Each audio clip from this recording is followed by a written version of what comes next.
But you did look at a lot of the IMDb stuff. I filtered I through know it a you little liked bit. it. I mean, this movie didn't hold my interest too much, so I was looking for other stuff to read through. Ooh, interesting. You can take the wreck out of the kid, but you can't take the kid out of the wreck. You know what I mean? No. I mean, that is one of the benefits of having Jordan on here is that Joey has to do less work.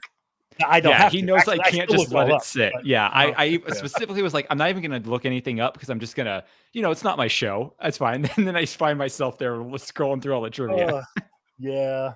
So welcome, everybody, to a brand new Rundown Reviews. I'm your host, Joe. With me, as always, is my co-host, Ron. Hey, everybody. And we've got, as you heard, two special guests on this episode. Returning, because he's been on every single Batman one, is Big Chuck. He's a gold day in hell. Hey, that's regular size Charlie, okay? Sorry, it's Mr. Bad. Icicle, okay? I'm Mr. He even says it in his name. And returning after a couple movies, he hasn't been on since Batman. We've got Jordan back. What's up? I like how you have me on for my two least favorite in the whole series. I know I should have had you on for Returns and Forever. That was on me because I didn't think to ask you. That's I think Forever is the only one I really like of this series. I don't think I don't even think Returns. I can't remember. I know we covered it on our show way back when we were a show and weren't a dead husk of a show. But I can't remember before you were a cocktease of a show coming back but not coming back. Yeah, I dangle that carrot for everyone, right? Like maybe we'll come back, but nah. Chuck knows what I'm talking about. I do. Yep. An indefinite hiatus. Nope. Yep. Chuck definitely said he's never going back. He just said the show's on hiatus to give people false hope. Yep. 100%. How many? There's nothing I am good at. He just shows up on here all the time and gives them false hope too. Yeah, this is pretty much Chuck's show at this point. It's pretty much Chuck's show. I have officially been on this show more than I've been on any other show of the Professional Casual Network since Leading Showdown ended. So, yep. Which is a good, nice segue to say that we are part of the Professional Casual Network. Oh, yeah. Because I don't remember to promote that until like the end of the episode. The show you're about to watch is part of the Professional Casual. But that's already on there. Like, let Chuck do it again. My name's so sexy when Chuck does it, though.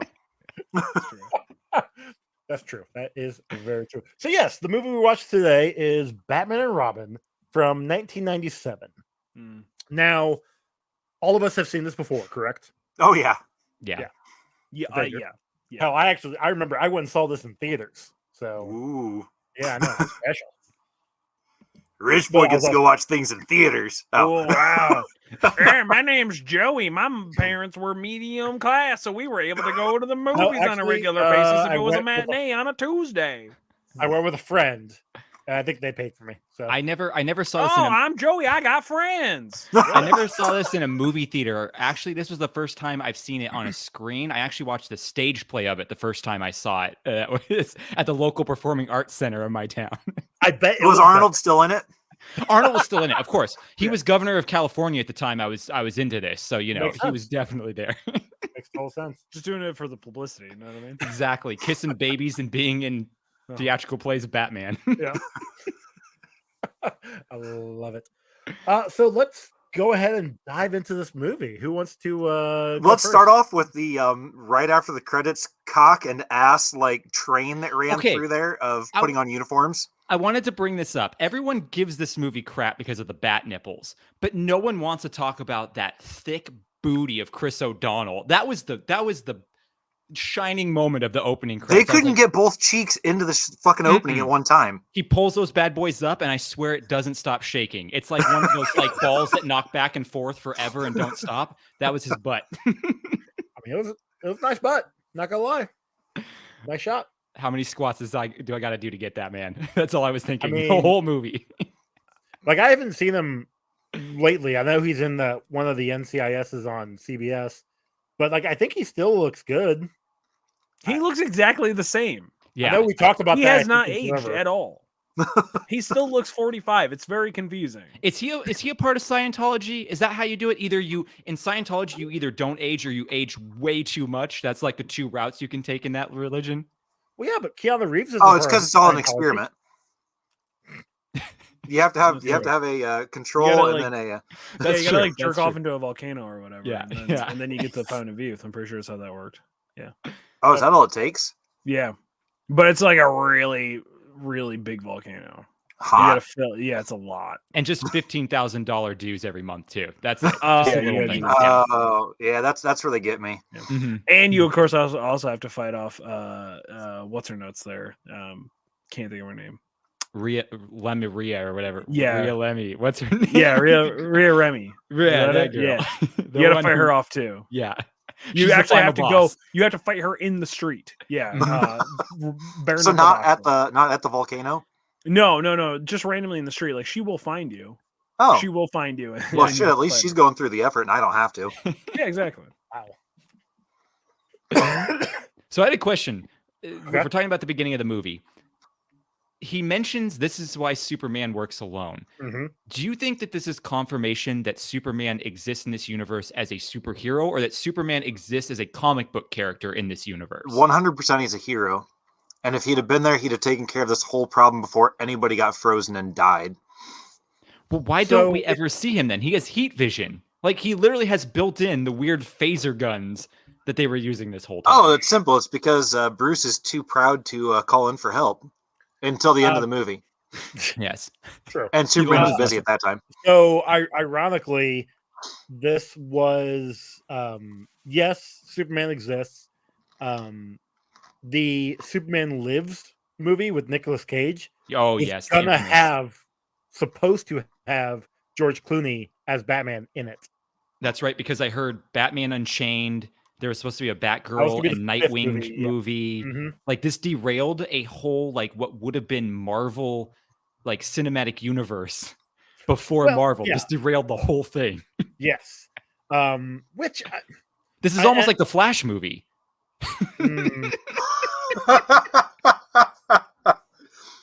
Oh, hey, Joey, I think that just means that sweater you've got is going to be worth more. Maybe. I just had to. That's a VFX crew sweater. You know, it's from the movie. Yeah, the VFX crew didn't like hurt any small children or anything, so you're in the clear. You're good. Yeah. Well, my neighbor hasn't yet, so I'm aware of. So it's got real weird all of a sudden. Yeah. Sorry, I apparently disassociated and come back to your neighbor beating up little kids. I'm sorry. Yeah, it's all good. He does that from time to time.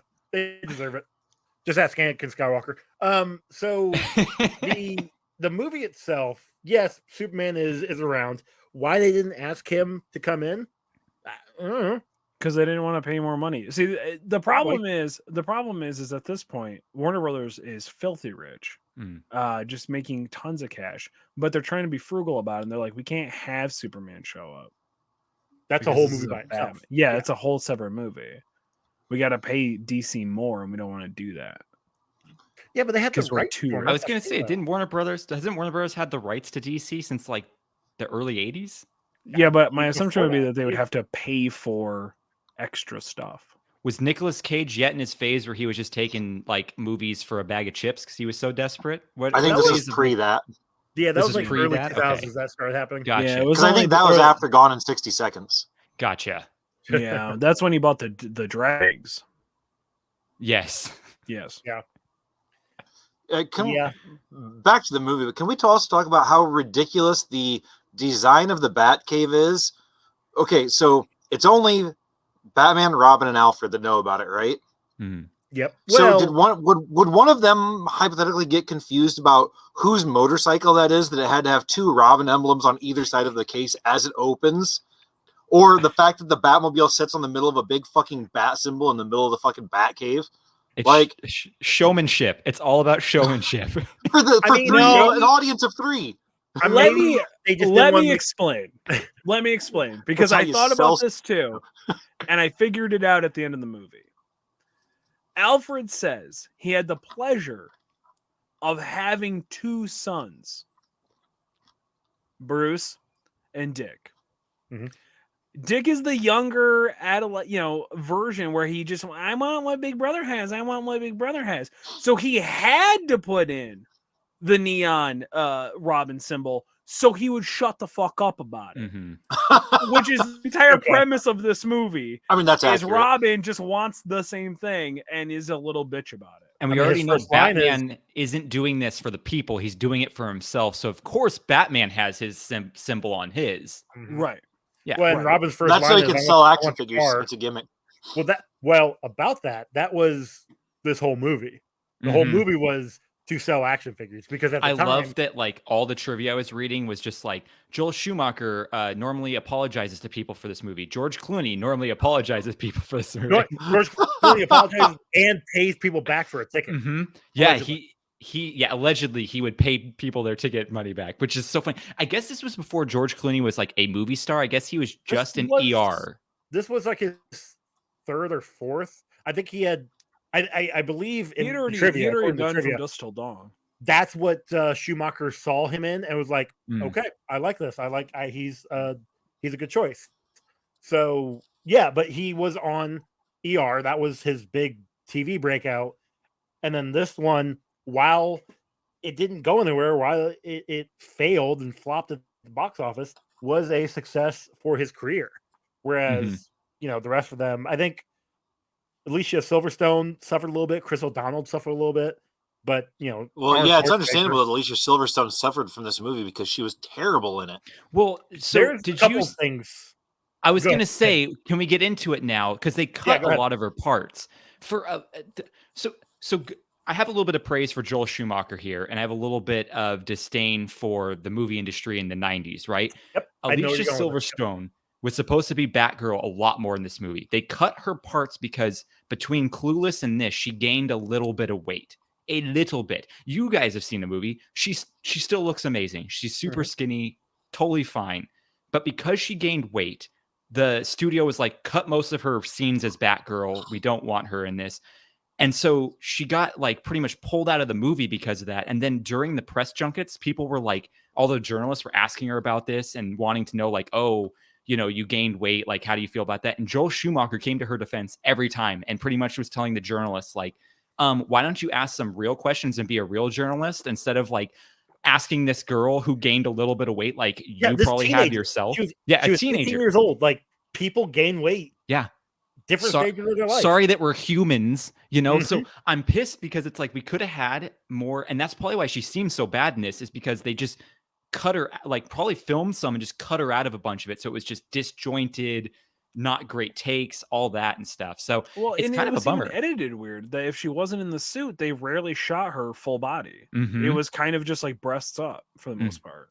Yeah, it was ridiculous that they did that, because I feel like this whole movie was just chopped, right? Like I feel like Joel Schumacher in Batman Forever leaned into the camp in a good way.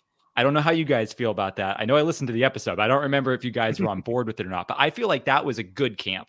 I feel like this one was just like the producers meddling with everything. Which is something that we've noticed a lot. And I've noticed because I've followed these comic movies forever.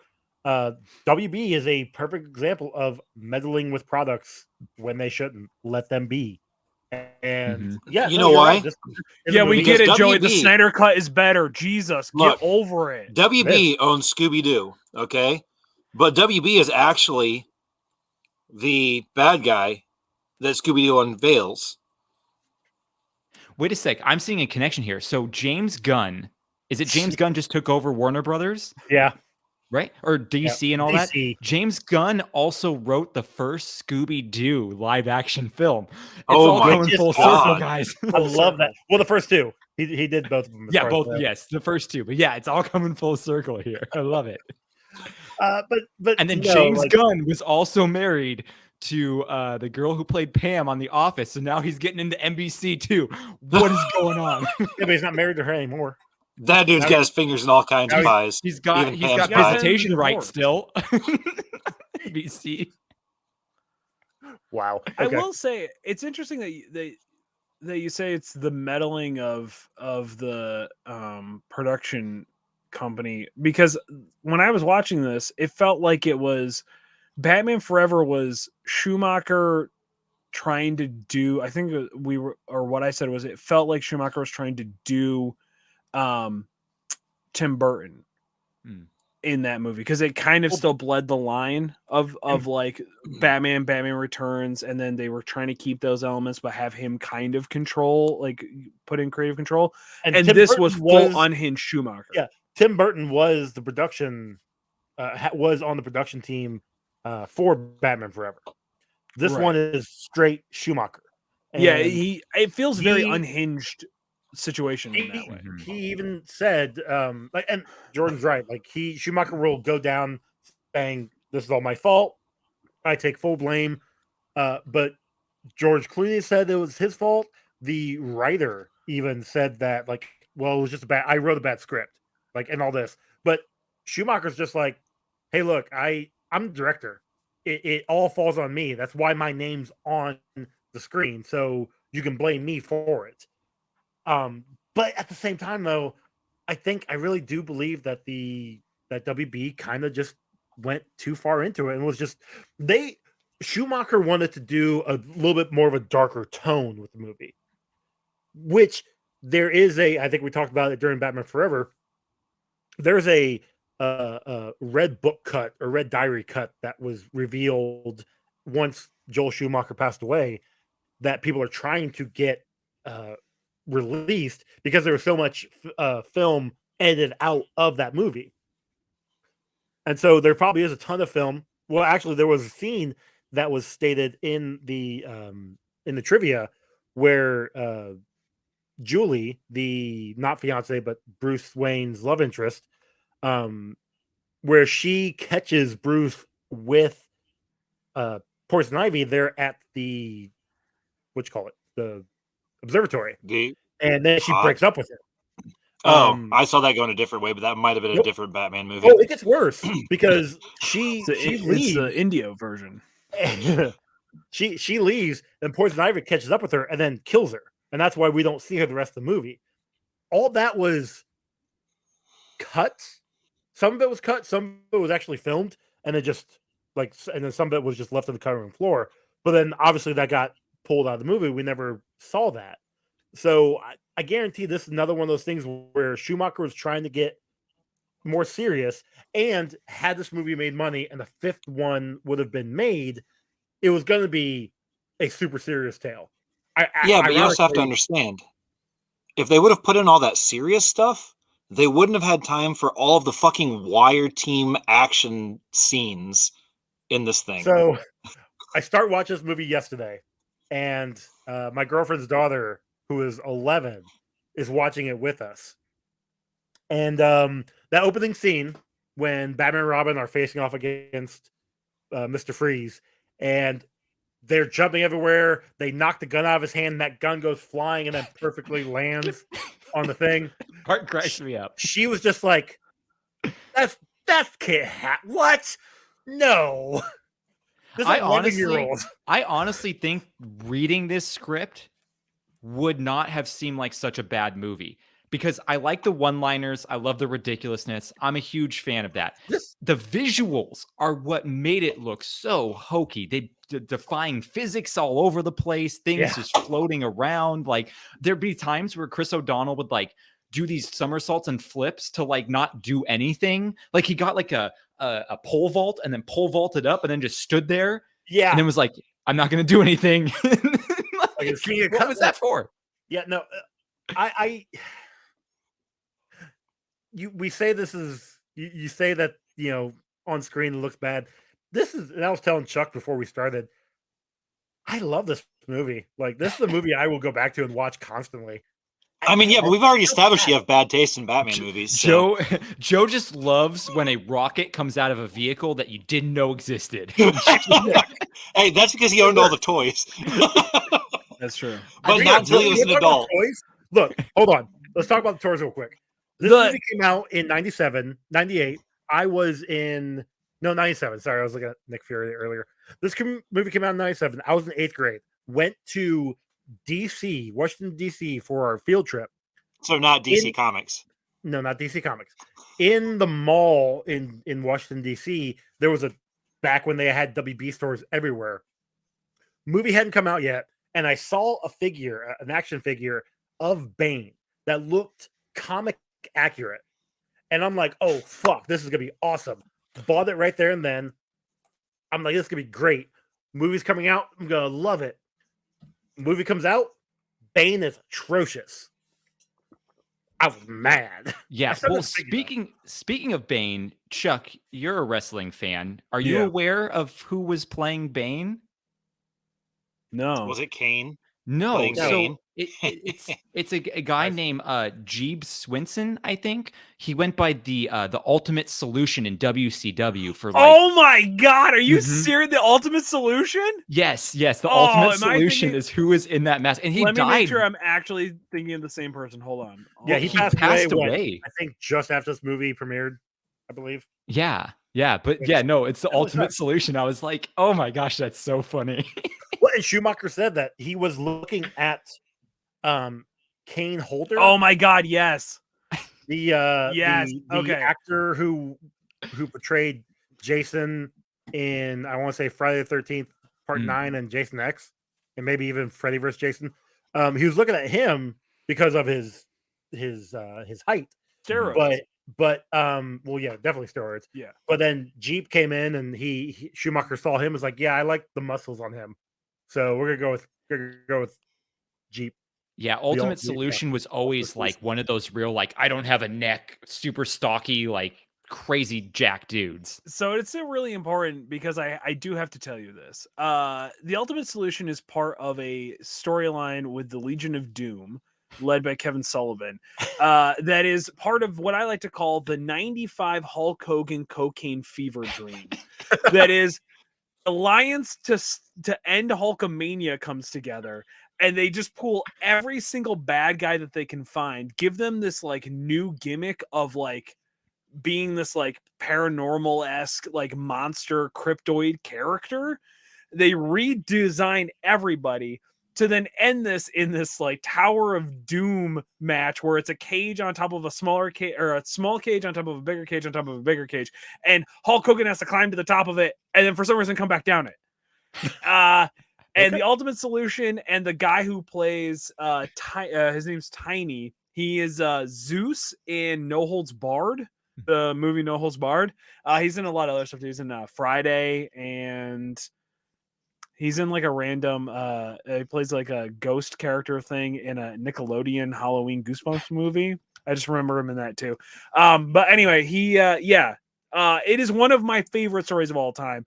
Highly recommend going and looking up the promos of Hulk Hogan finding the Legion of Doom world. Phenomenal. Absolutely just cocaine induced fever dream is all I can describe it as.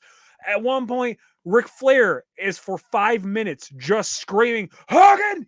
Hogan! At the screen. Nobody knows why this is happening. He's just screaming it over and over again. I highly recommend it. I'm so happy. You know what's great is I can envision Ric Flair bouncing back and forth, screaming Hogan, and then just like falling flat on his face. Just sweating uncontrollably. He just had a match. He's sitting at the announcer's desk with the headphones on, just screaming, Hogan! Hogan! Just screaming for nobody knows what's happening. Everybody left the table. It was great. I will say this, though. It looked like those weren't his real hands the majority of the time. I thought they were gloves. I think they are, because he's got like a mesh like suit that makes the veins pop out. Okay. And the veins are already in the mask before the mask is put on, like the little scrawny dude. Sense. Well, you know what? Sense. I will give at least a little bit of like at least Dr. Woodrue was using convicted felons to do his human experiments.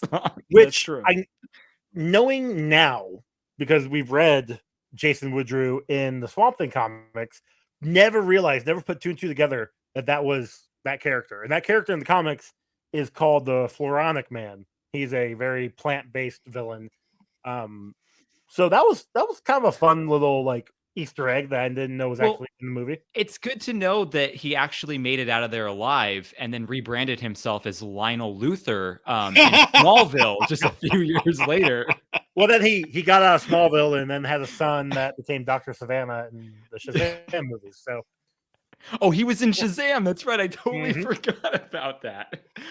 John Glover shows up in everything. John Glover is amazing. I'm currently, because I'm also a co-host of DC Alliance over on my other network I'm on. We have been covering we've been rewatching Smallville on there one episode a week, and then talking about the Talkville podcast with Mike Rosenbaum and Tom Welling. Well, just recently they had John Glover on, and man, he's like 76 years old now. Mm-hmm. He looks good, but he's getting up there. Like he's having harder times. We should put. It's almost like old age does that to you. I know, right? Breaks your body. So, that happened to me. I saw like a year or two before Leonard Nimoy passed away. I went to the Egyptian Theater in Hollywood for a screening of the Star Trek movie from 2009 that J.J. Abrams did. And afterwards, he was a special guest speaker. And I took my cousin with me, who's a huge Star Trek fan as well. And he walked like right in front of us to like get down to the front. And by the time he got to the front, he was so winded just walking down this aisle. And it's like, oh man, you don't want to see that. That's like, I don't know how this dude's living right now. Like, yeah, it sucks when you see these guys getting older and you're like, no. My man, like I see Christopher Lloyd all the time on Instagram or even Twitter, and it's just like he's not. What did I watch? I watched that Spirit Halloween movie with him in it, and he's in it for all of like 5 minutes, and then that's him actually walking and acting, and then he's in it for like, I don't know, a little bit longer, but it's just like his face superimposed on other things, and it's like, oh, my dude, you're like 80, you're not Doc Brown anymore. No, he's got to go back in time. Let's talk about how when Freeze froze Robin, Batman was able to pick his eyeballs still move. Well, that too, but Batman was able to pick him up like a suitcase and just toss him into the water. That's because Batman works out. I was also like, this is not a great way to de-thaw him. You should be putting him in a refrigerator for 24 hours. Chuck knows what I'm talking about. But you have to put it. Here's the thing: you got to put him under cold water. It can be as warm as 70 degrees if you're using him for immediate use. Yeah. You have to don't leave him out at room temperature in the danger don't leave him out for more at than 2 hours. You know, that's how you build. That's how you build Robin bacteria. Can we also talk about though how it was very important that the whole thing turned red before he pulled Robin out, because that's how you know water's hot, because it turns red. I was unaware that we had the technology that you could create lasers to be cool enough that they don't completely boil and destroy anything it touches. That's great to know that, you can just use this red beam and be like, you know what? I'm going to set it to lukewarm is what I'm going to set it to. Like, what are these phaser things they have? Were these in the other movies? I do not remember these things. No, they went full blown like 69 Batman gadgets in this. Like they don't have the gadgets really in forever like they did in this. And there's like toward the end of the movie, they switch suits to their silver suits, the one of our background here, and allegedly those ones have insulation. Well, allegedly these suits are made from the same material that like the lining and stuff.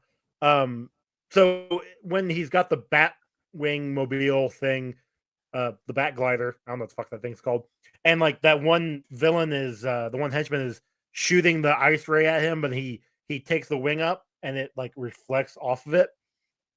Apparently, that's the Bat Sled. The Bat Sled, okay.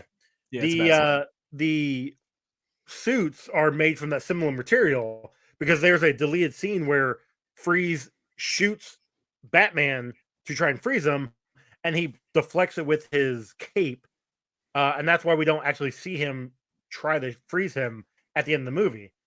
So, what is this material? Have they had this in their possession the whole time? No, these guys, yes. So why they don't use it ever? I don't know. Yeah, but that's so that. Weird. But that goes back to Batman always having stuff for. This was a huge missed opportunity to have the Bat Toboggan. Like it could have been the perfect thing. That's how you build family. You know what I mean? Like, I love Chris O'Donnell. Or I keep calling him Chris O'Donnell. I love Robin's little like weird Louisiana fan mobile that you take through the swamp. I'm like, did they sell this as a toy? This thing is amazing. Yes. Okay, can we talk about like? I know we talked about toys, but we have to come back to this real quick. This movie is one of the only movies ever released where every like, you know, when they would release a toy line for a movie and they had a bunch of figures that just don't make any sense, that don't have anything to do with the movie. Most of this is one of the only lines that ever got released where every figure that was put out was in the movie in some way or another. As I can tell you with the Bane figure, but yes. So like, but I have a feeling because toy creation takes probably a year of development and then another year and a half of production. So they may have drawn, like they may have either used the comic or they used like renderings of like what they wanted, brainstorm, of what they wanted, and then completely changed it after the figure came out. Even early scripts, because allegedly Batgirl's costume was gonna have the full cowl, but they took it off and just had her have the domino mask. The toy line had her in the full cowl. Yeah, is that why they? And so they never had her with where she had the cowl while they were riding the motorcycle. They were like, we have to put the cowl in at least once. Yeah, it was, I guess that was a helmet. Did the Alfred action figure come with like replaceable face for McGregor syndrome or? No, but it did come. Actually, I think Alfred is the only character that doesn't show up in this in all the sets. But like that opening scene with the ice bath thing, that was a playset that was in this. Every vehicle was released in this, I'm almost positive. Shout out to All Ego Ethan Page. He has a toy hunt vlog that drops every Sunday where he actually tries to collect the full runs of things, and he's a big Batman guy. He collected every single one of the Batman and Robin figures and then did an opening of them all, and then shot like a 90s commercial for it and stuff. And it's really good. It's really funny. Wait, so he has all the toys. He has every single toy that was ever. So what you're saying is he could hypothetically recreate this entire movie with just the toys, Robot Chicken style. Yeah. Oh my God. Actually, I was thinking more along the lines of like having actual hands holding the characters type, but I'd watch the shit out of that movie. Oh, that would be great. The figure for Poison Ivy, I don't know why they would do her so dirty like that, but that figure is rough. I highly recommend looking at it. I didn't like Poison Ivy's look in this movie. I liked her look. Her little like weird horns and stuff. Like I don't know. I looked up that high too. I will say I just didn't get why she wasn't green. Why couldn't she have been green? Yeah, everybody else had seen amount of makeup. Yeah, if she got buried in the ground and came back up and we're saying Mr. Freeze has like ice for blood, like we could do anything we want in this movie. Why? Holy shit, she is a buff toy. Yeah. Yeah, she is jacked as fuck. Does she look like Chun-Li? No, actually, so she looks like what's the chick that shit on Johnny Depp's bed? Amber Heard. Yeah. There you go. She looks like if Amber Heard was on steroids.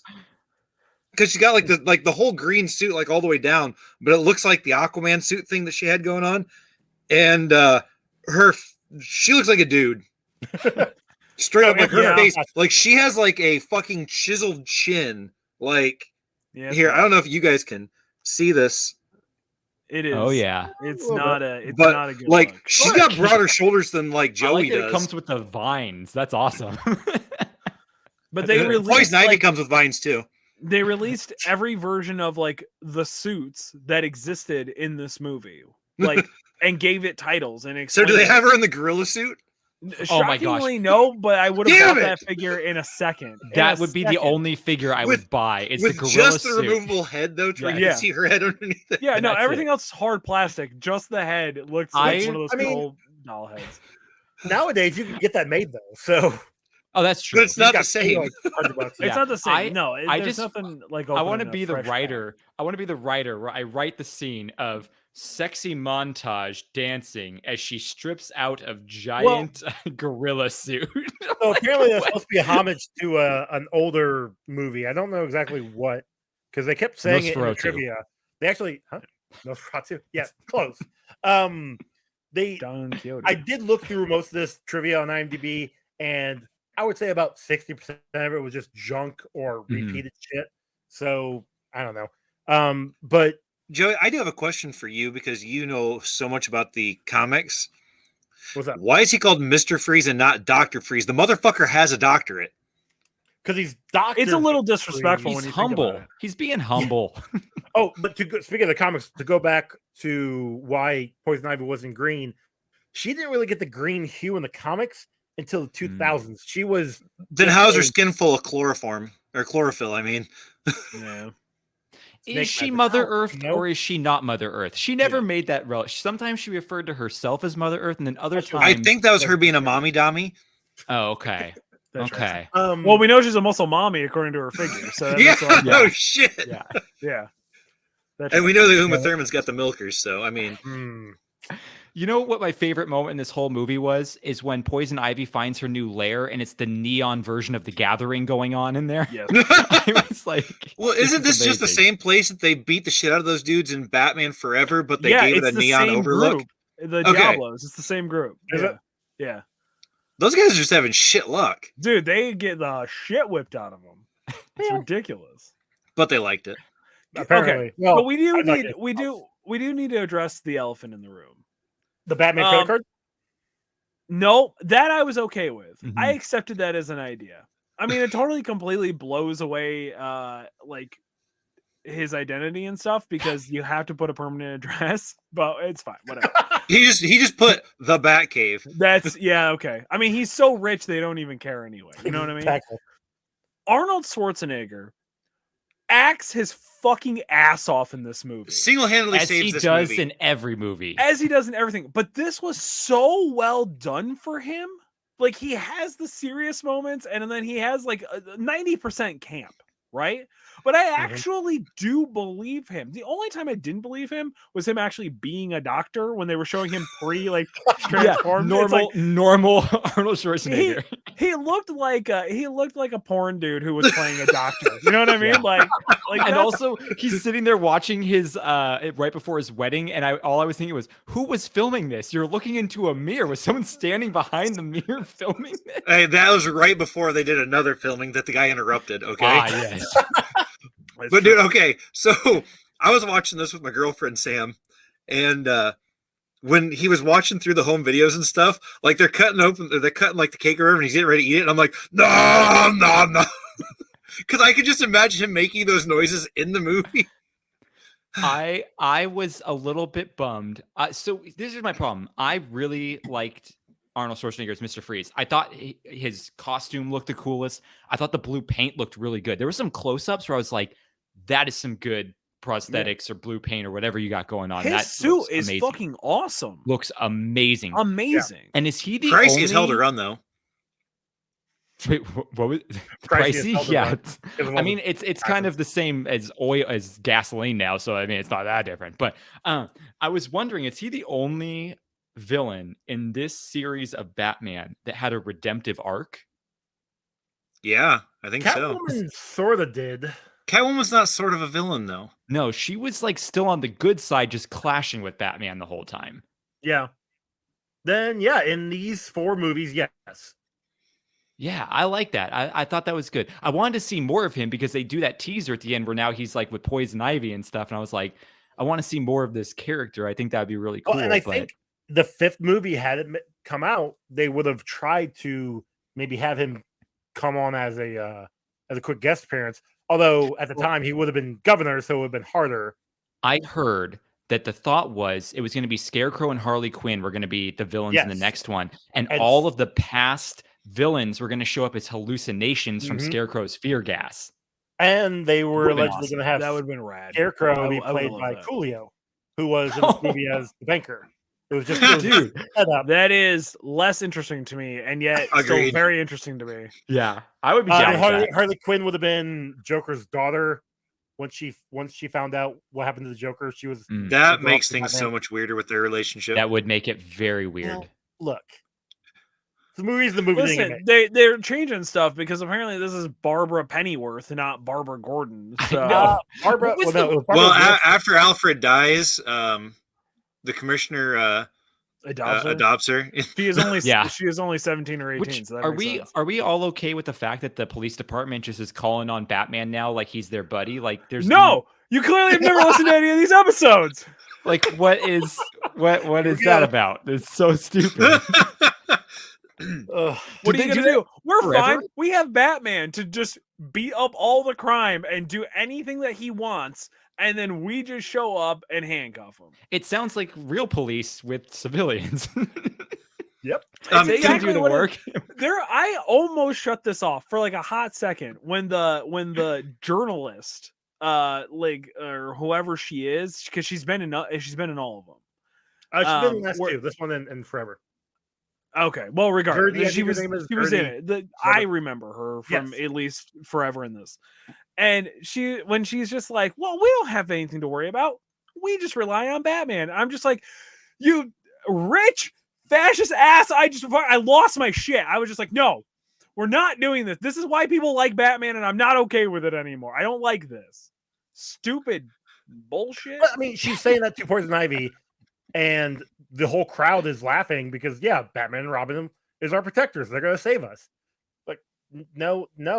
Like, that's what I'm trying to tell you. I don't know. Yeah, I just have 1319 written on my page. I mean, 1312 is all cops are bastards. 1319 is all cops are incompetent. Ah. And like, I thought. Especially Gotham City. Yeah, well, that's because they're all either corrupt or useless. So. But the theme that we've seen throughout all of these Batman movies, from '96 to this, is that police officers solely rely on Batman to do all of the work, and then they show up, and then Batman has to pat them on the back and tell them how great they are and they're doing such a good job. And then we have to respect them. Because if you don't Here's remember, the thing. Have you ever had a manager? Yeah. I mean, like, I get it. Like, 66. That doesn't mean I like it. 66. Yeah, 66. I mean, because if you've ever had a manager, that's exactly what they are. They are Batman's managers. Like, go do all this work. Come back. Hey, look what we did. But wait, we did. I think it's really more of an undercover boss situation, but I hear what you're saying. Awesome. That's true because, I mean, Bruce Wayne is rich, but they don't know that Bruce Wayne's Batman. So therefore, they don't know that they actually work for him. That's true. So it makes sense. Yeah. Which I know in the comics. Oh, can we also talk about how terrible?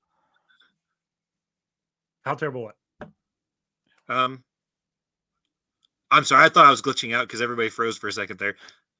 I don't know what's going on here, but go ahead.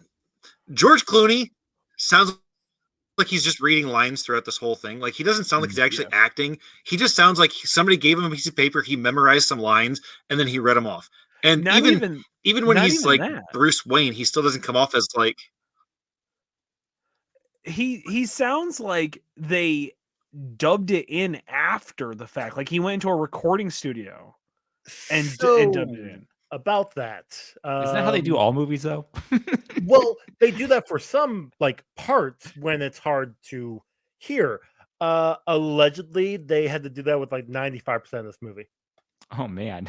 So obviously, all of Arnold's scenes, because he's moving around in that outfit, it's all just clanking clickety, around. Clackety. But Arnold doesn't come off across that way. Like, Arnold's don't come out that way at all.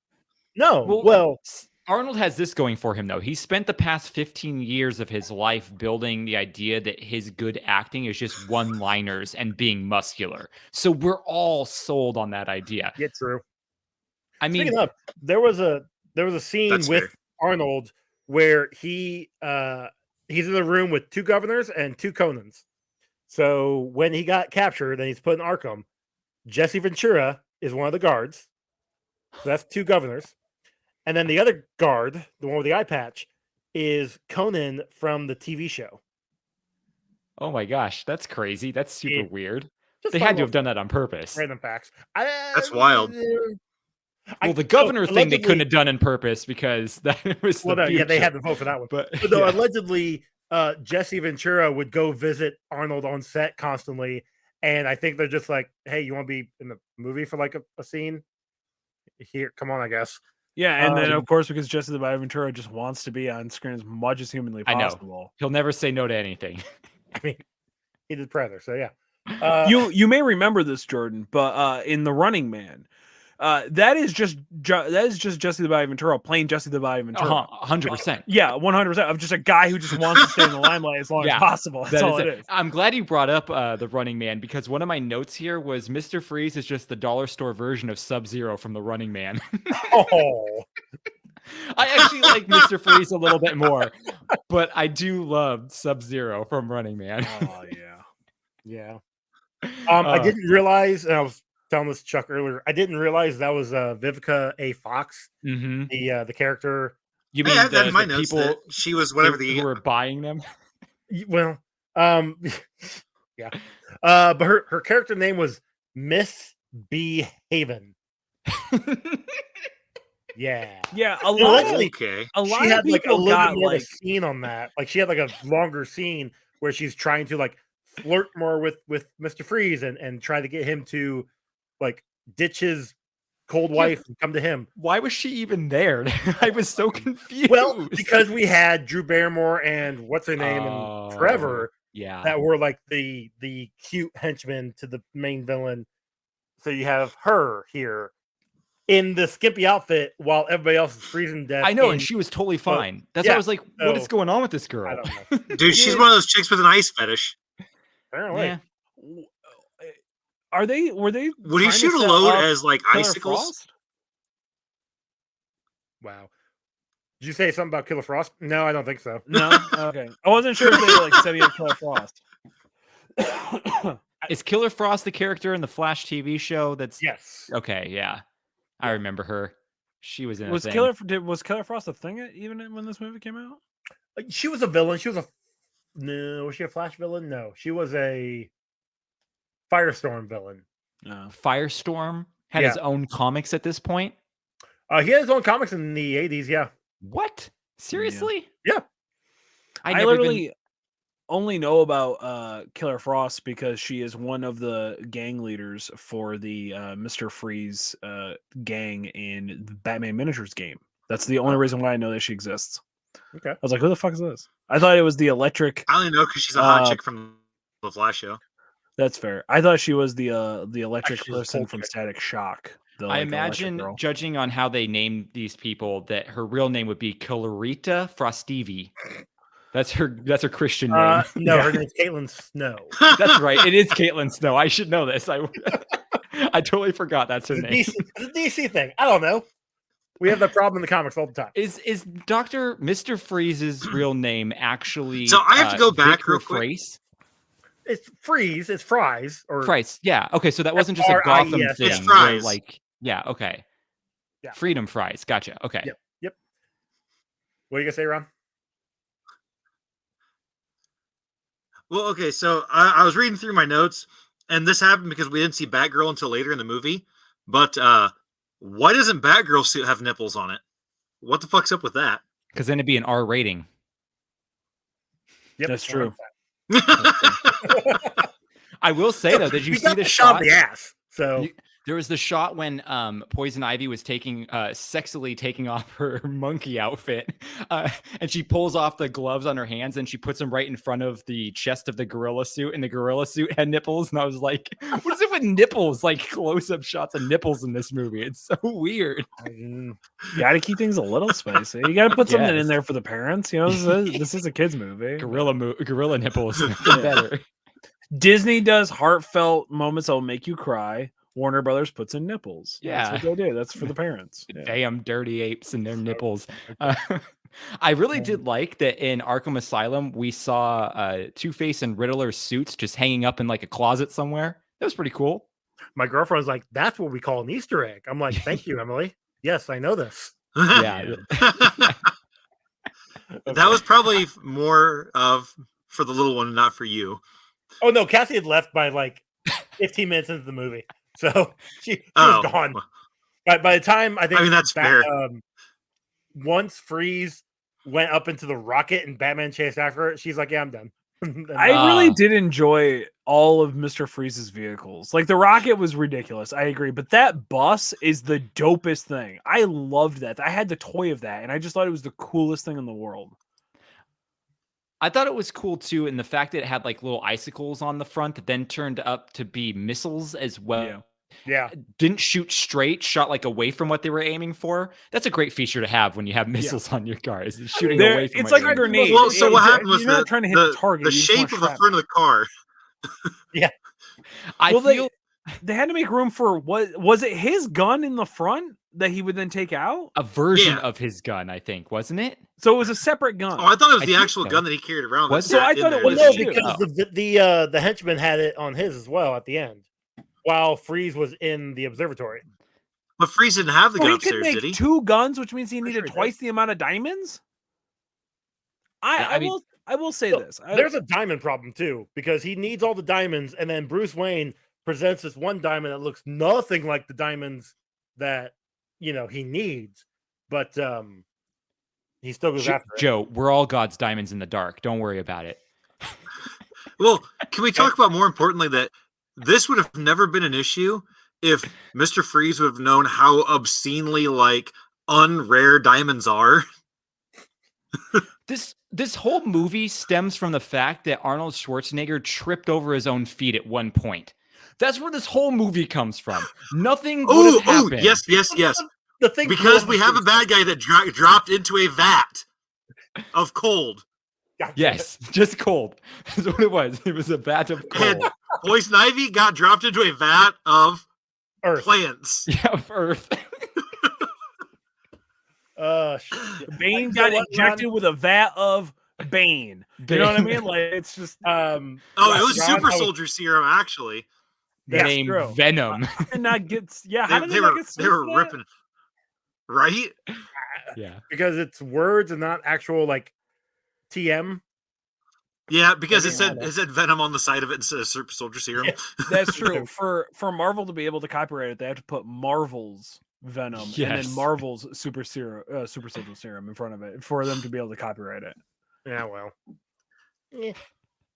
Oh, DC doesn't do so that. Joey, I was going to talk to you off mic, but since we're here and we're going to do this anyways, I did have something that I had to add for the bingo, but we'll get into that later when I do the bingo. Okay. Because there was something that I saw that I'm like, you know what, this happens more than just this movie. So it's got to be. Since we're talking on mic and not off mic, I debated on if we should cover that play I sent you years ago. We absolutely should. I mean, it would fit. It's like the sequel to this. It would fit. I mean, it already has all of the, it drops somebody into a vat of something. Yep, exactly. It's got terrible one-liners. Yeah. Yep. It would work perfectly. Know. You guys cut out after you started talking about a play, so I'm just going to assume you're talking about the Harry Potter play that's out there. There was back in how do you mute people? Junior year? You can't. You can't. I can. Back in junior year, I came across this website, and I'm sure you came across a lot of websites your junior year. I was at school, so it was limited. I mean, does that change things? Look, I'm not disagreeing with you, but this guy wrote a script called Batman Sucks Forever, and I think I sent it to you, Chuck. I think I sent you the link back years ago. I think when we did Batman 66. Yeah. And it is just this guy. He wrote a script, and it includes the stupidest things. It's almost like when they have computers listen to things and then write things. Yeah, it's that level of I would love for subversion of the idea. So my favorite thing ever is taking an idea of a movie and then subverting it into something else, which is why the idea of Violent Night that just recently came out is so appealing to me, right? Such a great movie. Movies like that are just so cool. So I would love someone to take Batman Forever or some Batman property and just completely turn it on its head and point out all the flaws and have it be this really disgusting, morbid reality they live in. And I think that would be super cool. So I'm all for it, whoever this guy is. Junior year guy on a computer. It's fun. It's called, like I said, the website. I think if you look up Batman Sucks Forever, it's a full script. It is fun. Now, speaking of this is going to take me down a little bit of a thought train here. Now, did you guys see who played young Bruce Wayne? Yeah, Santa Claus's kid. Yep, the kid who plays Charlie in the Santa Claus, which we just had Christmas, so of course that's on my must watch because the Santa Claus is my favorite holiday movie ever since I was 4 years old. Freaking love that movie. And so I was thinking, or I wasn't thinking, I was watching this movie, and my wife brought up an idea for a movie or a story I want to write, where she goes, what if in the scene in the Santa Claus where they're in the school for the occupation day, and there's that kid that's so you're telling me that all I have to do is knock your dad off, hit the roof, and I can become Santa Claus? That kid grows up believing this. and then decides to hunt down who he thinks is the real Santa Claus and starts killing like mall Santa Clauses trying to like get to the real Santa Claus. And then it turns into this like super violent horror film of him just like stalking Santa Clauses and finally gets to the real one and then just completely takes Tim Allen out and becomes Santa Claus, but like the Bill Goldberg version of Santa Claus. Like I think this has some traction. You got some merit there. You had my interest. Now you've got my attention. Yes. And now you have his I'm erection. writing it. Well, no, look, that's exactly what I there. want. We were talking about, this movie. Oh, which reminds me, I should probably check Discord because we had a couple people talking about this one being their sexual awakening. Because of the bat nipples? I think just because of this. I thought it was Uma Thurman, but see, I didn't think Uma Thurman's outfit looked very good. I thought Uma Thurman. Was Pulp Fiction before this movie? It was before this movie. It was right? before this movie, but I never watched Pulp Fiction. This is my first movie with Uma Thurman in it. But I wish she Same. would have acted a bit more crazy in this. I feel like she was holding back a little bit and being more cartoonish than like over the top. And I feel like, no, just go for it. Like, just be insane. I need to specify because I think we're on different pages. When I say that Uma Thurman was hot in this, I mean Uma Thurman when she's got the fucking glasses on with the like messy hair and the fucking nerd look. That like was real what did Dr. it for me. Uma Thurman. Yeah. When she came back, when she died then came back, like that was like, oh damn, okay. I did like that. Because her outfits were amazing in the beginning, and then like toward the end of the movie it got weird, and it got weirder and weirder, like drawing on eyebrows weirder and weirder, kind of like what is happening.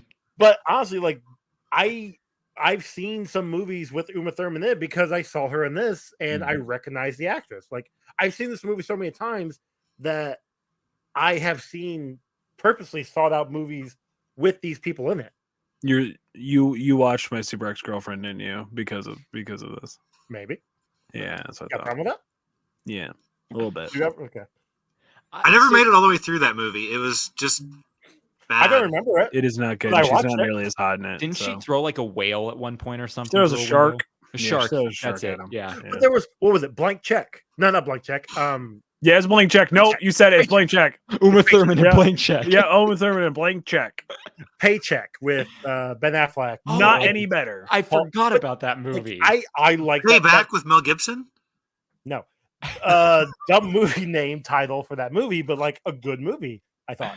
In late 90s and early 2000s when I watched it. That reminds me. There was a of movie so she many... was in with Janine Garofalo. I can't remember what it was called, but she was super hot in that one. I think there's a theme going on here with Ron. Oh yeah, no, Ron won't watch something if he can't find somebody attractive in it. Like Kill Bill. Dude, that is 100% 100% accurate. And then he has to figure out if there's any nudes of them existing, because then Also 100% accurate. So Ron is never going to watch The Lighthouse. Believe it or not, there are no nudes of Janine Garofalo out there anywhere. I don't know. I mean, He scoured the web, the dark web, and he can't find story it. with me and Kill Bill. First time I watched it, I borrowed my dad's burnt copy of it, watched the movie, and didn't realize that half the movie was in subtitles. So I have no idea what half the movie was. And I'd never watched burnt copy or bootleg copy. Burnt copy. Like this is back when burning DVDs were like a big thing and starting out. So I used to do that allegedly. I used to do that with my Netflix DVDs that would come in the mail. I had Mac the Ripper that would break it down into TS folders and then burn it through toast to a DVD, allegedly. So I could keep all the movies. Yep. Hey, as long as you weren't selling them. And if anybody saw him do it, no, you fucking didn't. You know what I mean? Yeah, Like, no, I shut your didn't. mouth. I didn't do it at all. I got one question before we get to the Discord real quick. Oh, there really isn't anything on Discord, so we're fine. Oh, okay. Am I correct in remembering that Michael Keaton's Batman or Bruce Wayne was a total dick to Alfred most of the time? I feel like he was pretty rude to Alfred all the time. And then in this one, he's just like, rude to Alfred. You're my best friend, Alfred. I love you so much. And I'm like, he just kind of took him for granted a lot in the. Well, and it happened in this one too. Like the doorbell's ringing and no one's answering it, and it's just like he's calling for Alfred to go answer the door. Alfred, door. Oh, Get off your ass, do it yourself. Like, what the hell? he's but rich. that's He also doesn't like have if I went to a that. restaurant and went into the back and picked up my own food, it's like, well, I could do that, but do you want me to do that? I don't know. Am I stepping on your toes? It's your job. So I'm like, should I be doing that? I don't think so. Yeah, no, on the Discord, I had people drop their thoughts and questions, and all we got was from Takius saying that he's pretty sure, or they are pretty sure that this movie was their sexual awakening. Again, I want to know what Yeah. part, because now I'm curious, because you would All of it. assume Uma Thurman. Just all of it. Well, No, actually, it was all of Arnold's one-liners. I was gonna say Blue Arnold Schwarzenegger. I could definitely see. Like, I felt like I was in the best version of an Eiffel 65 music video. Like, I was so on board. And then I prematurely blew myself, guys. Yes. It was crazy. Funk 283 kept having a bunch of cold puns, so just right there. That's Perfect. JB. That's JB. Okay, That's JB. Well, at least they That's were JB. feet pics, right? Ah, man. Jeez. Yeah. They got weird. so yeah, not really Feels a weird. lot from Discord. Thanks, guys. Really, I mean, that sounds like the Discord. a shout out for you guys to help Nobody out. takes it Okay. seriously. Giving You know what your I mean? a chance to get on the show, but no, okay. Yeah. Hey, I mean, yeah, nobody takes it seriously. That's the whole point, right? Yeah, well, we're the casual part of professional casual. So can we talk about how the way that Batman and Robin and Batgirl saved Gotham was by, instead of letting them freeze to death in 11 minutes, they gave them skin cancer. Mm-hmm. I mean, they Yeah, literally they, beamed sun rays directly into everybody. No, it was fast enough. It was just a nice tan. Wait, And that's how wait, it before we go anywhere else, Joey, that's one kill. First off, everybody cancers one kill. Nope, they're not dead because they saved them before the time was up. No, because they all got cancer from the sun. That's one kill. But we didn't see them die. We can make the assumption. No, Okay. you can make an assumption all you want. If they don't, I mean, die we on didn't see screen- Poison Ivy die, but we know she did. No, she didn't. Well, Oh, Freeze definitely killed her. well, He's Anyway. a reformed man. yeah, exactly. Look, he just made the icicle. It's the one that fell off the ceiling and stabbed her through the chest. Why? I mean, it wasn't his fault. Well, why did? Oh, so he's where that riddle comes from. With the person dying with the icicle. So, why was it that when Poison Ivy, she's sitting on her Venus flytrap throne, totally fine, things not chomping on her at all, then all of a sudden when she falls into it, it starts chomping on her? Oh, it's how you because land in it. Robin was tickling the prostate in the pool. Ah, that's it. Mm-hmm. Mm-hmm. Yep. I got nothing. That answers it for me. No, I just want to imagine. That's acceptable. Frankie? Was that what she was trying to build? Was Frankie, but it had some weird type of snake face? I think that's what was in the little jar. Oh, yeah, okay. Maybe. I like Frankie. I don't know. I was wondering too. I wasn't following her logic of like, I want the next like ice age to happen to kill everyone, but then I'm going to plant my plant people things. But like, you'd have to wait a pretty long time to let the world thaw. I'm pretty sure the first ice age lasted like at least a year, if not longer. So, Yeah, well, she just wants she just wants to kill people. You don't really need a full-on ice age for that. All you need is to freeze them for 11 minutes and they're dead. And then she could just go in there once the sun comes out. Well, I mean, you literally just plant the seeds in the bodies at that point in time. I was gonna say, Yeah. realistically, That's this is the best idea that she's ever had. You kill them, then you just use all their body for like nutrients to re-soil. I also like how she's a super smart doctor at the beginning of it, and then she turns into just like this fembot. Like, look, I have tits. You know, she was that was her smelling whole gimmick. pheromones. She even does a spinneroonie and then grabs a vine as if it's a whip. And I was like, oh, Yeah. she's just Catwoman. Okay, gotcha. Yeah, I know. At the end there, she really did just turn into Catwoman. I was wondering that too with the whole whip vine thing. Yeah. And then Alicia Silverstone was just like, "You give all girls a bad name, kick." Ugh. Like, you can come up, what is this writing? Again, It was infuriating. yeah. Well, speaking of bad writing, when she's trying to figure out Alfred's password, like, the dude's old. It's got to be something he remembers. It's not going to be his name or Bruce's name. It's going to be his sister's name, obviously, or we wouldn't have had the segue in the beginning of the movie. True. Yeah. That's true. That's true. What's really weird is Can we also talk about how old first idea for Alicia the past. Silverstone's? Well, I said the weird thing about the original password was going to be Batman sex tape, but couldn't really get that. I would have loved for her to write in Peg, but then it's like, sorry, it has to be 4 characters or more. Like, what is it? So allegedly, with according to the IMDb, she was supposed to be. Peg was Peggy a Carter. friend. No, maybe. Like allegedly a friend of Alfred and not his sister. And then friend. And then when those parents passed away, he was going to adopt Barbara. But I guess that was too weird, so they made it he kind of sort of adopted her, but not fully adopted her, I guess. Plus, can we talk about how she had no English accent, but she went to a fake British school? Like maybe she grew up in America though, and then went to that school more recently. Maybe. Also, when they're doing the motorcycle scene, and the one dude, whatever his name is, I'm going to call him like I think it was Spike. Johnny Big Dick.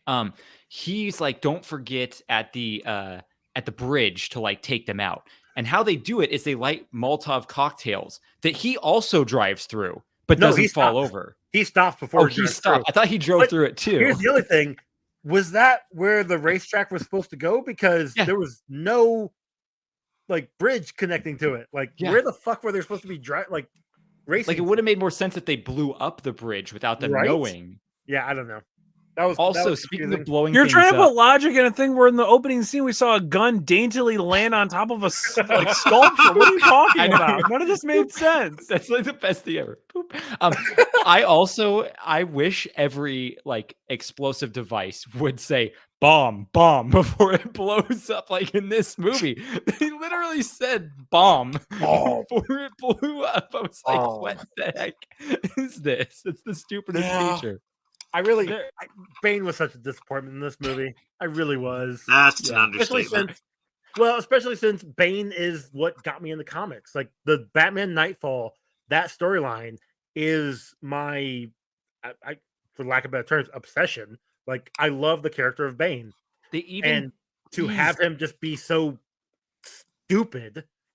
They even teased the moment though they were on a freaking like bridge thing and he was fighting them. I was like, is he gonna break like Robin's back? Like maybe not Batman's, but maybe he's gonna break Robin's back here or something. I don't know.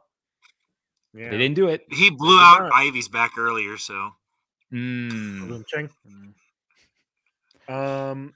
You guys have anything else you want to talk about? We've gone pretty much over most of my notes. I think we can just chill. Okay. We'll chill into our bingo. Okay, so obviously unexplainable science. Yep. Because that covers any kind of science they covered in this at all. Comic book logic for so many things. Especially this movie. So we have an origin with Ivy. Mm-hmm. And then we have a origin flashback with Freeze. Mm-hmm. Product placement. Yeah. There's origin flashbacks where we don't actually have to watch through the origin, and then there's the origin being in there. Okay. What was the actual product placement? Yeah, I was trying to think of the product. Taco Bell. Too. I saw a Taco Bell thing. I actually don't remember what I'd originally seen, but Taco Bell, sexual the winner of the fast food rebellion from Demolition Man. That's right. Yeah. I just watched that yesterday too. That's weird. That's a great movie. I would care if anybody says that's a great movie. The 3 shells. Sexual innuendo. Obviously, anytime Ivy ever spoke. Yeah.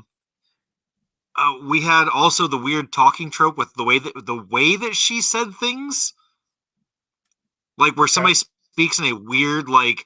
She didn't have an accent. She had like a like the way inflection. It was an yeah. Have you guys ever watched New Girl? I've seen a couple of it.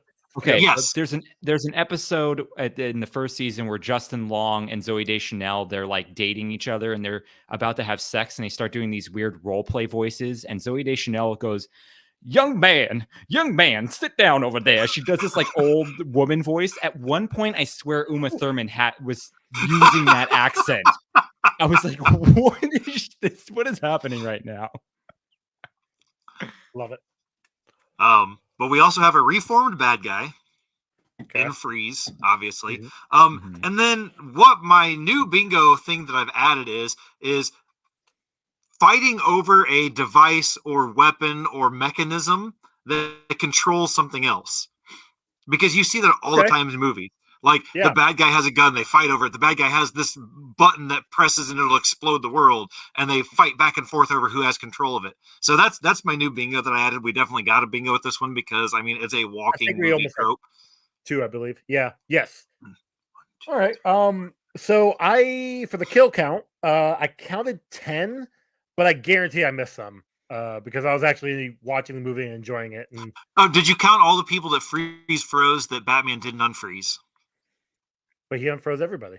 Yeah, because remember he goes, you have 11 minutes, unfreeze them. In town.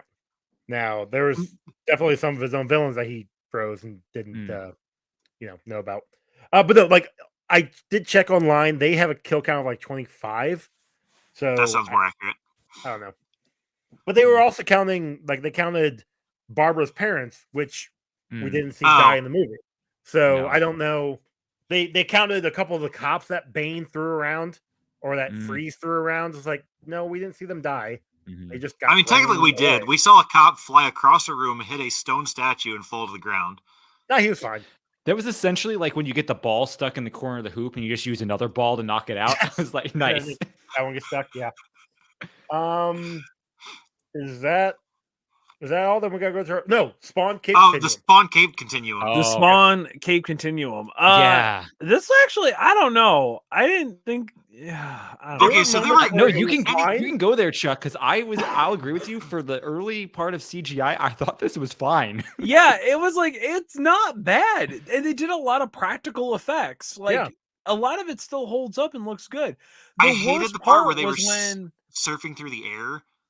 Like yes. I'll give you surfing through the air looked rough. It reminded me of the beginning of the Power Rangers movie, so that's why I gave it a pass. That's fair. R.I.P. Except they did it better Jason that Frank. one. My only gripe with like computer generated stuff was when Barbara's looking as she finally cracks the code and she's looking at the computer and just the stupid obscenity that is like scrolling. It's just like, here's a plan, and now here's a copy like clipboard of like what the thing actually looks like. Which and I didn't bring up how creepy it was that Alfred knew her measurements. He is a butler. He's supposed to know these things. Why do you have to tarnish the good name of Albert like that? Alfred. I called him Albert earlier too. It's fine. I love the idea. He'll answer whatever. He's a servant. I love the idea that Batman and Robin like commissioned a graphics visual company to create a moving logo for themselves that could be like their two logos combining to each other that can then be played on a screen back onto Barbara's face. Yeah, fine. See, what they really should have gotten though was, since they had the overlapping symbols, we should have gotten a Batman versus Robin movie. Ooh. We did sort of, but it's animated and it came out like 5 years ago. It's not bad. It's not great, but it's not bad. I saw it on HBO Max when I was looking for this. I almost watched it. Then I didn't. The suit, are we supposed to assume that Robin is Nightwing in this now? Because like the red suit looks like a Nightwing suit. Yeah, it's supposed to be a Nightwing suit. It's paying homage to the comics. And like Jordan had mentioned earlier, there was supposed to be a spinoff of him as Nightwing. Right. A spin-off movie. He can't be Nightwing if he's not in Bloodhaven. That's the rule. You change your identity depending on where you're living. He wasn't in Bloodhaven when he became Nightwing. Was he not? Oh, okay. In the comics. Like he moved to Blood when he got his own full series, he moved to Bloodhaven. Hold on. Oh. So you're telling me he was Nightwing in Gotham? In the comics, right? Yes. Okay, and he was Dick Grayson while he was in Gotham also, right? I mean, he was also Nightwing in New York when he was Teen Titans, but whatever. Go Wait, ahead. New Yeah, York yeah. exists in this Okay, world? but so he moved to New York. So Dick Grayson moves to New York, and Nightwing also moves to New York. And then Dick Grayson moves to Bloodhaven, and Nightwing also moves to Bloodhaven. And nobody figures this shit out. Well, Nope. I mean, of all the millions of people that are moving all over the place all the time, I mean, Plus, Bloodhaven is worse. But than he was the Gotham. son of the richest person in like the Eastern Hemisphere, Western Hemisphere, or something. I mean, Eh, none of us know who Elon Musk's kid is. I can't even pronounce its name. isn't it a bunch of like weird Almost symbols there. and stuff? Yeah, something like that. Windigs is his name. Windigs. Wingdings, Alright, that's so- right. All right, so let's go ahead and give our ratings. We'll go ahead and start with Jordan. Out of 10, what do you give this movie? Ooh. What did I give Batman? You gave Batman. That's a great question. Let's Hold on. see. Nope, that's too far. You gave it a 3. Then I'm gonna give this a 2.25. Ooh, Wow, that's hurtful. little bit. All right. See, you didn't have me on for the 2. I would have given above a 5. sorry. So All That's right. fair. That's fair. Makes We'll it get you even on. better. Get you on more. I swear. Chuck, what do you got for this? All right. Look, I think this is better than Batman Forever now. Like the more I watch it, it's not good. It's not a good movie, but there's a part of me that watched it was like, they know exactly what they're doing and they purposely made it like this. The fact that they made this movie to sell toys, the fact that Arnold Schwarzenegger unbelievably kills it in this role. Yeah. Of exactly what it wants to be. I am going to go probably way higher than I should, and I'm going to say a 7.8. oh my gosh. Damn. It's just doing the thing that I want it to do, which is That's be a certified bad Batman fresh movie. over here by Chuck. Oh, wait till I get my score. Ron, what you got? So now I agree with Chuck that this was definitely better than Forever. Mostly because of Arnold. Obviously I have a lot of problems with it, but I think every Batman movie, yeah. I'm gonna give it a 4.8, which is just a little bit higher than I gave Forever because it's definitely better, but it's just still not good enough for a 5 or anything higher than a 5. Anyway. All right. Well, I don't know why I'm shocked by this, but I definitely rated it higher than all of you. No I'm giving way. it an 8. Because like I said, I love this movie. This is a movie where I will just put on randomly, and I love it from start to finish. It's not a great movie, and I even rated Batman Returns as an 8.5, and because that is in my opinion, a better movie. I love this movie so much. Nostalgia alone bumps up the score for me. So yes, I give it an 8. I was debating between an 8 and an 8.5, but I can't put it up there with Batman Returns, for whatever reason. But yeah, so with our combined score, that gives us a total of 5.71, which puts it at number 25. Just behind Batman Returns, actually. Wait, behind Batman Returns? Yep. Batman Returns was a 5.83. If you guys didn't have me on, this would be a ridiculously high rating for it this really movie. would have. I'm okay with it. Like, I'm glad I could be here. Like, it's a good spot. You're welcome. I'm glad you were here to everyone bring the listening. score down, Jordan. I appreciate that. You know, I'm ridiculous. curious because if you're rating this an 8, what are you giving like the Batman? Is that like a 10 to you or like? Okay, again, the reason why it's an 8 is because of nostalgia. Because I have fond memories of this movie. Joey gives nostalgia way too many points. He does. He does. I It's think ridiculous. you do give nostalgia. Like, my nostalgia for me is 3 points. And then if you get it anything past that, it's for other things other than nostalgia. Yeah, nostalgia for me is 2.25 points. So obviously. There's a reason why you didn't give anything to Arnold's performance. There's a reason why I want decimals, because when we get into these movies that we're getting to real soon of that I watch constantly and enjoy. He says he wants decimals and then gives it around 8. Whatever. Okay. Because like the Batman, I would Look, give the like, decimals I are don't for know, you like guys. 7. I don't know. We'll see. That's future Joe's problem. I'm not worried about that right now. I will say, I agree with you guys that Arnold is great in this movie, but I prefer my Arnold in the jungle more than I prefer him on ice. So get me on for Predator. Wait. What about Predator on ice? Oh, dude. Give me the Predators doing the big line around, and then the one Predator can't keep up with them. Yeah, give me that. And they're all skating backwards. Yeah, it would blow my mind. I feel like that was a Robot Chicken skit with the Godzilla stuff. The Matthew Broderick Godzilla. I'm surprised Bob's Burgers hasn't done it yet. Like, honestly. Give it time. They might. They'll make a musical escapade. All right. Well, I think that's everything. So, Jordan, where can they find you on those internets? You could just go to my Instagram, BS and Craft Beer. That's all I'm really doing these days. Don't have a podcast anymore. I've hung that hat up. It's collecting some dust.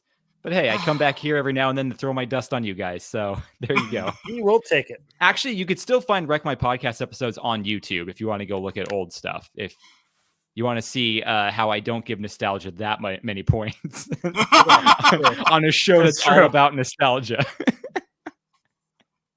No, it's about how the nostalgia holds up, though. There's a difference. That's true. We don't do a point system. We just do a pass or fail, pretty much. All right, Chuck, where can they get you? Chuck, go ahead.